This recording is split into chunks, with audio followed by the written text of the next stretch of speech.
Heart touching story of mother and son in Hindi.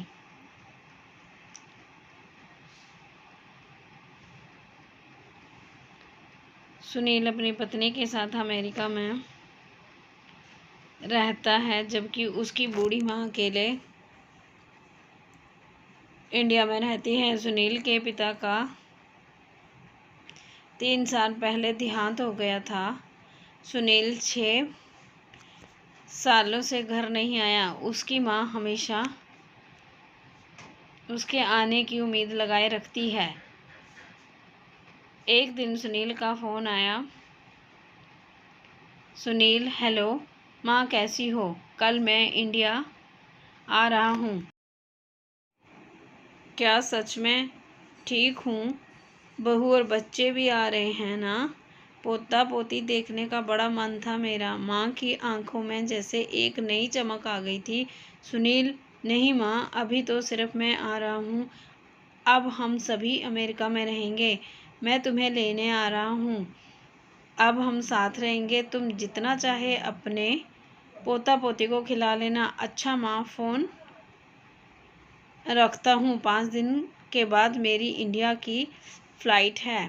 माँ, अच्छा ठीक है। माँ की आंखों से आंसू रुकने का नाम ही नहीं ले रहे थे। आखिर इतने सालों बाद अपने बेटे को देखेगी। बेटा 6 साल बाद घर लौट रहा था। 5 दिन बाद सुनील घर आया। माँ ने बहुत प्यार किया अपने बेटे को। उसका मनपसंद खाना बनाया गया। रात को खाना खाते वक्त सुनील ने माँ को बताया कि हमें जल्द ही वापस जाना है। उसे ज़्यादा दिन की छुट्टी नहीं मिली। सुनील ने माँ को कहा, माँ, जितना भी पैसा, जेवर या कीमती सामान है बांध लो। हम 2 दिनों के बाद अमेरिका चलेंगे। और हाँ माँ, कल मैं किसी प्रॉपर्टी डीलर से बात कर लूँगा मकान बेचने के लिए। माँ, बेटा, मकान क्यों बेचना है? ये तुम्हारे पापा ने बहुत प्यार से बनवाया था। यहीं पर तुम्हारा बचपन बीता है। बहुत यादें हैं इस मकान से। सुनील, माँ, जब हम सब अमेरिका चले जाएंगे तो मकान का क्या करेंगे? इसका ख्याल कौन रखेगा? ये तो बेचना ही पड़ेगा। बेटे की खुशी में ही माँ की खुशी थी, इसलिए मान गई। बेटे ने मकान अच्छी कीमत पर बेच दिया और अब सब कीमती सामान लेकर 2 दिन बाद अमेरिका जाने के लिए माँ, बेटा, एयरपोर्ट पहुँच गए। एयरपोर्ट पर सुनील ने माँ को एक कुर्सी पर बैठा दिया और कहा कि थोड़ी देर में टिकट और फ्लाइट के बारे में पूछ कर आता हूँ। घंटा बीत गया लेकिन सुनील नहीं आया।